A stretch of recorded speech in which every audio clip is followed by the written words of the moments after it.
Bonjour à tous, c'est Claire, bienvenue dans cette vidéo où nous allons parler des énergies pour la semaine prochaine. Alors pour ça, j'ai utilisé le tarot des druides et puis après j'ai utilisé à nouveau, comme il y a quelques semaines, le l'oracle des druides et l'oracle druidique des plantes. Alors je m'excuse parce que j'ai le hoquet et ça n'arrive pas à passer, donc je fais quand même la vidéo avec le hoquet. Alors pour lundi-mardi, on a une carte qui est super, qui est la carte des amoureux. C'est une majeure, donc ça veut dire qu'on a quelque chose, une énergie qui est assez puissante, et c'est une énergie bien sûr d'amour, mais c'est aussi une énergie de connexion avec les autres, de connexion avec soi-même. Voilà, l'amour, c'est l'amour d'une personne, c'est l'amour des autres, c'est l'amour des parties de nous-mêmes. Donc en fonction de vos chemins de vie, vous allez soit être amené à rencontrer en fait, à rentrer en relation avec un compagnon ou une compagne, ou avec un groupe, ou avec vous-même. C'est aussi dans le tarot de Marseille une carte de choix. Voilà, qu'est-ce que j'aime, qu'est-ce que je choisis de faire, qu'est-ce que je choisis pour ma vie. Donc on a aussi cet aspect-là dans cette carte pour le début de la semaine. Alors, ensuite, pour le milieu de semaine, on a le 10 de bâton. Alors le 10 de bâton, c'est une carte de fardeau en fait. Vous voyez, on a un personnage et il porte quelque chose d'assez lourd. Alors lorsqu'on porte un fardeau, si on a ce sentiment de fardeau, il y a deux aspects en fait dans le fardeau. Soit on est capable de porter tout ça et on porte ce fardeau parce que c'est juste, parce que c'est le moment de porter ce fardeau. Soit, et souvent c'est plutôt cette signification dans la carte, on a des choses assez lourdes qu'on porte mais qu'on pourrait très bien poser. Donc à vous de vous poser la question pendant ces 3 jours. Qu'est-ce qui m'alourdit, qu'est-ce qui m'empêche d'avancer, qu'est-ce qui me plombe et que je dois lâcher? Voilà, et faire une réflexion là-dessus, c'est toujours important de faire un petit point sur ce qui nous plombe et qu'est-ce qu'on pourrait lâcher, qu'est-ce qu'on est prêt à lâcher. Voilà. Et puis si par contre vous vous sentez plein de force et capable de porter un projet, de porter quelqu'un pour un moment, parce qu'on n'est jamais, c'est jamais juste de passer son temps à porter quelqu'un. Mais si vous êtes dans cette énergie-là, faites-le parce que vous êtes en plein en plein dans quelque chose qui est juste pour vous. Donc voilà, pour le milieu de semaine. Et puis pour le week-end, alors pour le week-end, on a le 3 de coupe. Le 3 de coupe, c'est aussi une carte de lien, c'est une carte de fête, c'est une carte de rencontre. C'est plus une carte d'amitié qu'une carte d'amour. C'est une carte beaucoup plus légère que la carte des amoureux. Mais on retrouve un peu cette énergie-là. Donc quand on regarde les 3 cartes, on voit que on a des cartes liées aux émotions, à l'amour, à la rencontre, et puis on a cette carte de fardeau au milieu. Donc il y a des chances pour que ça ait un lien en fait, que ces cartes racontent une histoire. Alors elle va raconter des histoires différentes en fonction des personnes, mais voilà, on a quelque chose du domaine de la rencontre profonde, de l'amour. Donc par exemple, si c'est sur le développement personnel, on va rencontrer une partie de soi et eh bien on va l'aimer telle qu'elle est. On va la ressentir aussi peut-être, cette partie qui pourrait être une partie sombre, comme quelque chose de comment dire, de lourd à porter. Si on la dépose, on va pouvoir s'en féliciter en fin de semaine. Ça peut être aussi une carte de je rencontre quelqu'un, j'ai peur parce que les rencontres, la relation intime, c'est quelque chose qui me fait peur, donc je prends ça comme un fardeau, et le fardeau, c'est cette peur.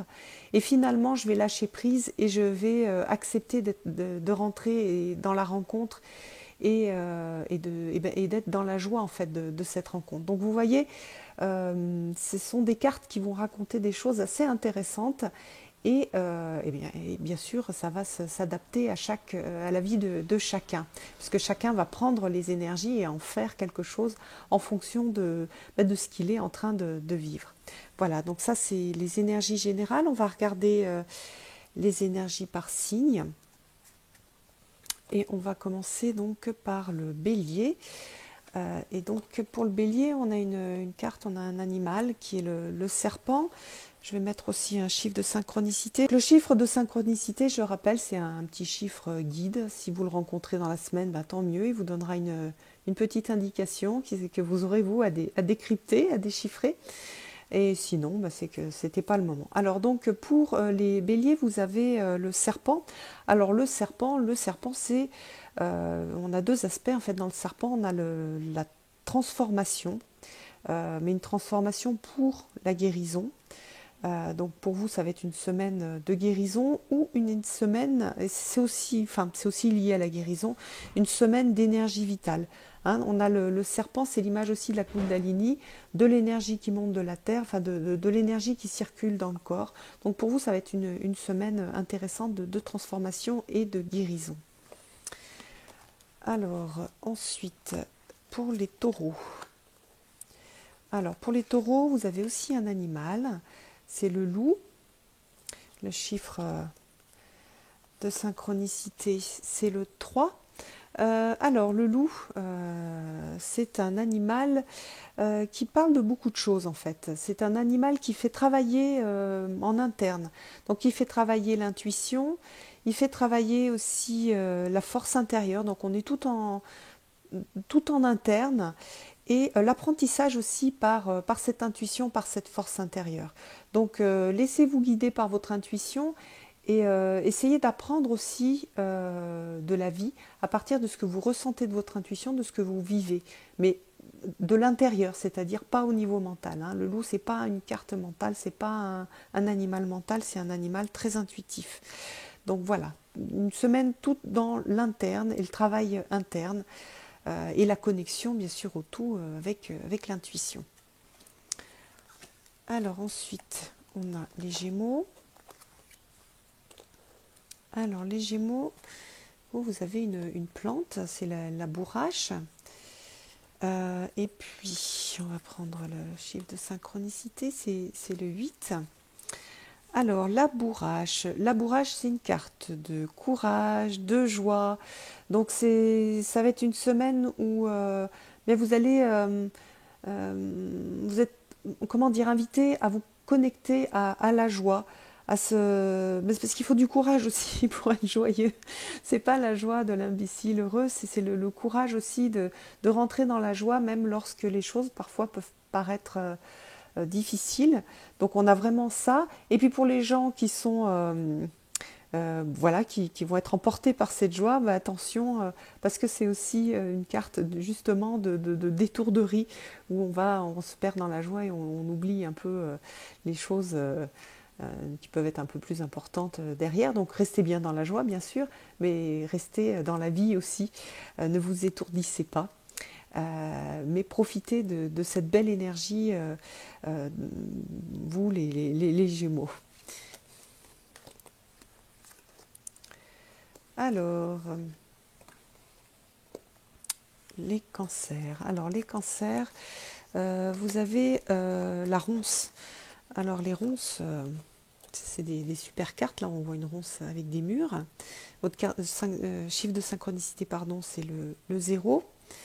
Alors, la ronce, bah on connaît tous les ronces, hein, c'est comment dire, des plantes très tenaces et qui sont extrêmement enracinées et aussi qui ont des épines. Donc tout ça, ça apporte des énergies de ténacité, d'enracinement et de frontières. Donc ça, c'est les 3 mots-clés, ténacité, frontière, enracinement. Donc pour vous, il va s'agir de travailler l'enracinement, de travailler aussi les barrières, les frontières. Ça ne veut pas dire s'isoler des autres, ça veut dire se protéger et avoir une juste distance avec les autres. Et puis aussi, c'est une carte qui va vous donner la possibilité d'avoir cette ténacité, le fait de ne pas lâcher s'il y a quelque chose d'important pour vous, pour lequel vous devez, par exemple, vous battre cette semaine. Donc vous pouvez vraiment puiser dans cette énergie de ténacité que vous apporte la ronce. Alors, ensuite, nous avons les lions avec une jolie carte de bruyère. Alors, le chiffre de synchronicité pour les lions, c'est le 4. Alors, la bruyère, c'est une plante qui apporte de la chance. Et puis aussi et surtout, c'est une plante de communauté, d'appartenance. Donc, pour vous, ce qui va se jouer, c'est de bien reconnaître à quelle communauté vous appartenez, à quel groupe vous appartenez. Hein. Donc, il y a des appartenances familiales, par exemple, mais il y a aussi énormément d'appartenances de groupes de pensée, de groupes de cœur, etc. Donc on a vraiment l'idée de se rapprocher de cette communauté. Et cette communauté, elle va se présenter à vous certainement cette semaine. Et donc il faudra la reconnaître et il faudra aller la rencontrer. Donc c'est aussi une carte de chance. Donc ne laissez pas passer les opportunités qui vont se présenter pour vous pendant la semaine parce que vous avez cette chance-là. Mais bien sûr, la chance, c'est pas, c'est pas quelque chose d'unilatéral, c'est-à-dire qu'il faut aussi savoir la recevoir et savoir la reconnaître. Voilà.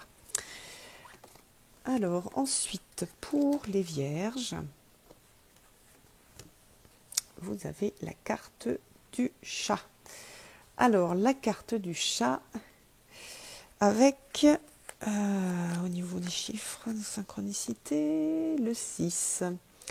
Alors qu'est-ce qu'il raconte le chat? Qu'est-ce qu'il vous apporte comme énergie? Alors le chat, il y a plusieurs choses aussi. On a donc le côté vigilant du chat, donc la surveillance, donc la capacité à être vigilant, à voir les choses qui vont arriver. Donc ça, c'est très très bien, c'est vraiment une grande force, notamment dans le monde professionnel par exemple. Donc vous allez être vigilant, vous allez être capable de capter les petites choses comme le chat qui peuvent arriver et de les voir arriver très en avance. Après, on a aussi la capacité de détachement. Hein. Le chat, c'est pas comme le chien. Le chat, il a cette capacité à se détacher. Donc profitez-en pour justement nouer des relations plus justes.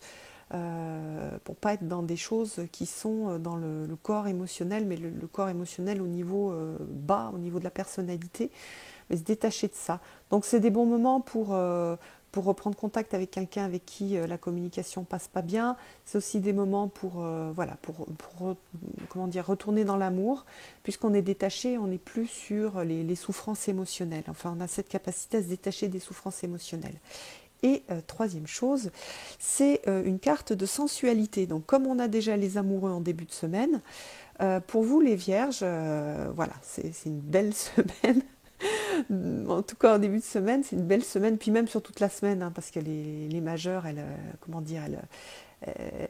donnent une tonalité sur toute la semaine. Donc c'est une semaine sensuelle, alors profitez-en, soit avec votre compagne, votre compagnon, soit seul. C'est être dans la sensualité. Alors la sensualité, c'est pas que la sexualité, hein, c'est aussi le plaisir des sens, de sentir, de manger quelque chose de bon, de se préparer, de se mitonner quelque chose de bon. C'est le plaisir des yeux, regarder des choses qui sont belles, que ce soit de l'art, que ce soit dans la nature. Voilà, une belle carte et une belle semaine pour vous les vierges. Alors ensuite, les balances. Alors vous avez un animal qui est le dragon de la terre, qui n'est pas un animal qu'on peut voir avec nos yeux, mais qu'on peut ressentir. Votre chiffre de synchronicité, c'est le 7. Hein. Le 7, c'est très lié à la magie, donc ça va très bien avec le dragon. Alors le dragon de la terre, si c'était une carte de tarot, ce serait l'as de denier. C'est vraiment une énergie qui enracine énormément. Donc vous allez avoir vraiment cette capacité à vous enraciner. Alors profitez-en parce que on a tous besoin de faire nos racines, de se sentir proche de la terre. C'est aussi une carte qui va donner une sorte de pouvoir sur la matière. C'est une carte avec beaucoup de potentiel. qui apporte la richesse. Alors la richesse, c'est pas juste des sous, hein, c'est aussi la richesse de tout ce que l'on peut construire, tout ce que l'on peut matérialiser. Donc c'est vraiment une semaine de matérialisation pour vous euh, et, euh, et d'enracinement. Voilà. Et cette capacité à matérialiser, elle va être forte dans les projets, dans les relations. Enfin, ça va toucher tous les domaines. Et vous allez aussi vous sentir extrêmement proche de la Terre. Alors je vous conseille, les balances, de vous rapprocher justement de la terre. C'est un bon moment pour mettre les mains dans la terre, de rempoter une plante, d'aller dans un jardin, dans votre jardin, d'aller cueillir des fruits, d'aller dans la nature, d'aller ramasser des bouts de branches, des cailloux, etc. C'est vraiment un bon moment pour vous et ça va être assez puissant comme expérience pour vous. Voilà. Belle carte aussi pour les balances. Alors, pour les scorpions, qu'est-ce qu'on a? Alors, pour les scorpions, on a une plante qui est un petit peu moins connue, qui est le ou la lycopode sélagine. Le chiffre de synchronicité, c'est le 1. Voilà, c'est le 1. Alors ça tombe bien parce que cette carte-là, elle signifie comment dire, les commencements en fait. Voilà, c'est une petite plante, mais c'est aussi une plante qui vient de loin, hein, qui est très très ancienne. Et donc on a plein de choses en fait à l'intérieur de cette plante. Elle est assez mystérieuse. On a une idée d'initiation, une idée de pouvoir, une idée de commencement. Donc ça veut dire que, et en plus vous avez le 1 là comme chiffre de synchronicité, ça veut dire que là pendant cette semaine, ça va être vraiment enfin tous les commencements vont être favorisés. Donc soyez à l'affût de ce qui peut commencer, d'une relation, d'une idée, d'un projet créatif, d'un projet tout court, de quelque chose de nouveau en fait. Vous allez vraiment être là-dessus et vous qui êtes scorpion, hein, qui êtes assez doué pour les morts renaissances, c'est vraiment des moments de renaissance, des moments où on va recommencer, où les choses vont naître. Et donc c'est vraiment extrêmement favorable pour tous les débuts en fait, hein, dans tous les domaines. Donc voilà, et soyez à l'affût de ce que vous pouvez commencer et sachez que si vous avez des idées, c'est vraiment le moment de les commencer, à les mettre en œuvre. Alors, les Sagittaires. Alors les Sagittaires, vous avez un animal, c'est le cerf. Alors, le cerf avec le 5 comme chiffre de synchronicité. Alors, dans le cerf, il y a quelque chose qui est ultra important, qui est lié au développement personnel et qui est le fait de retrouver un sens de, comment dire, de la fierté, mais pas de la fierté mal placée, être fier de ce que l'on est, être fier de ce que l'on a réalisé. Il y a aussi une idée de purification, de purifier en fait toutes les pensées toxiques qui font qu'on se sent indigne, qu'on se sent pas, justement pas pur et qu'on n'a pas de raison d'être fier. Non, là, vous allez vraiment avoir cette énergie de fierté. Donc, félicitez-vous pour tout ce que vous avez réussi, pour ce que vous êtes, pour toutes les belles choses que vous apportez au monde, pour voilà, relever la tête. Les gens qui sont un peu courbés, qui marchent toujours en regardant par terre, levez la tête, relevez-vous, redressez vos épaules. Donc il y a vraiment une énergie, le cerf va vous apporter et va renforcer ce sentiment de dignité. Vous êtes digne en tant qu'être humain d'être la personne que vous êtes avec vos forces et vos faiblesses. Donc voilà, il y a vraiment une idée de dignité. Et puis il y a une idée aussi d'indépendance, parce que le cerf c'est un animal qui est très indépendant. Donc voilà, être indépendant aussi, quand on lie à ce sentiment de dignité, indépendant du regard des autres. Alors ensuite, nous avons la carte pour les Capricornes. Alors pour les Capricornes, on a une carte de plantes, et c'est le lierre. Et là, à nouveau, on a le 1. Alors, Dans le lierre, en fait, c'est une plante qui a été beaucoup utilisée en magie. Donc, c'est une plante qui était en fait liée à la prophétie, aux connexions, etc. Donc, euh, ça va être important pour vous d'apaiser un peu votre mental pour pouvoir être réceptif à tous les messages étranges que vont vous apporter la vie. Donc votre intuition plus les messages de synchronicité. Essayez de chanter le mental et d'être réceptif sans juger aux intuitions, aux sensations que vous pouvez avoir. Parce que vous allez avoir des choses intéressantes qui vont arriver et des directions qui vont vous être données. C'est aussi une carte de mort-renaissance, alors ça va bien à nouveau avec le 1. Voilà, c'est plus une carte d'acceptation des cycles. Voilà, les cycles de mort et de renaissance. Voilà, la vie, elle est faite de cycles. Donc vous, peut-être vous êtes en fin de cycle, peut-être vous êtes en début de cycle, plutôt en début d'ailleurs cette semaine puisque c'est le 1. Et donc vous êtes invité à accepter en fait cet aspect de la vie. Et le lierre va beaucoup vous aider pour ça. Et puis, il y a des cycles qui sont confortables et des cycles qui sont inconfortables, mais la vie n'est pas linéaire, donc c'est pas tout le temps la même chose. Sachez reconnaître les cycles et gardez confiance dans le fait que, voilà, si vous êtes dans un cycle qui est désagréable, eh bien, il va passer. Et si vous êtes dans un cycle agréable aussi, sachez que, voilà, la vie, elle est faite de haut et de bas, on dit dans la sagesse populaire, mais c'est vraiment ça, cette idée de cycle. Alors, ensuite, la carte pour les Verseaux. Alors, c'est le lin. Donc, c'est une plante. Et le chiffre, c'est le 5. Alors, qu'est-ce qu'elle apporte en fait, cette énergie de lin? Qu'est-ce que le lin va apporter au Verseau? Il va leur apporter la capacité à se connecter en fait, une sorte d'aisance à se connecter avec les autres en fait.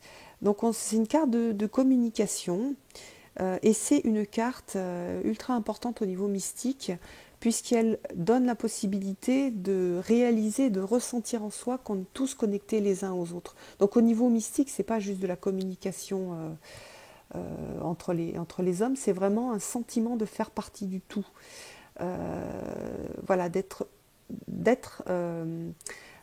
comment dire, d'être le tout aussi, c'est-à-dire d'être, c'est un peu comme dans les fractales. Dans les fractales, on a une petite partie qui est en fait identique au tout, mais c'est vraiment ça. C'est le fait que à l'intérieur de nous, on contient le monde et le monde nous contient, et on est tous liés les uns aux autres, on fait tous partie du même organisme, hein, que ce soit au niveau de la Terre, que ce soit même au niveau planétaire. On a vraiment, pour les Verseaux, donc plutôt une semaine mystique, et plutôt une semaine mystique mais incarnée, c'est-à-dire la plante apporte ce ressenti de faire partie du tout, et pas quelque chose d'intellectuel, mais quelque chose vraiment dans les tripes. Voilà. Et puis, pour les poissons,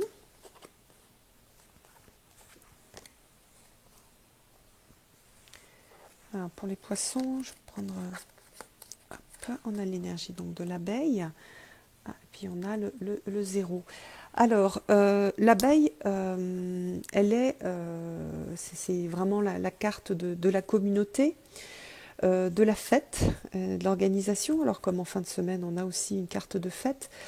Voilà, pour les poissons, ça va être important d'être dans cette joie, dans cette fête, dans cette communauté, dans la célébration, dans le fait d'être avec les autres, de partager.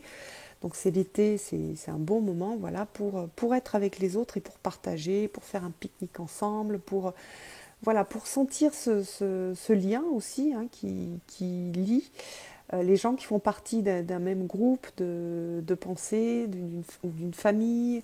Voilà, donc profitez bien de cette énergie que vous apporte l'abeille, qui est une énergie hyper positive et une énergie, on a le soleil, hein, qui est très, qui donne en fait de chaud au cœur. C'est aussi l'abeille, elle apporte aussi l'organisation, hein, parce que les communautés d'abeilles sont très organisées. Donc c'est un moment aussi où tout ce que vous devez organiser, enfin, va être fait avec beaucoup plus de facilité puisque vous allez avoir cette énergie d'abeille. Donc si vous avez à vous organiser pour certaines choses, ben, faites-le maintenant parce que vous avez l'abeille qui vous accompagne et qui va beaucoup vous aider à vous organiser, à structurer un petit peu tout ce que vous pouvez avoir envie de faire ou de réaliser. Voilà, j'espère que vous allez tous passer une très belle semaine et je vous donne rendez-vous pour une prochaine vidéo. À bientôt!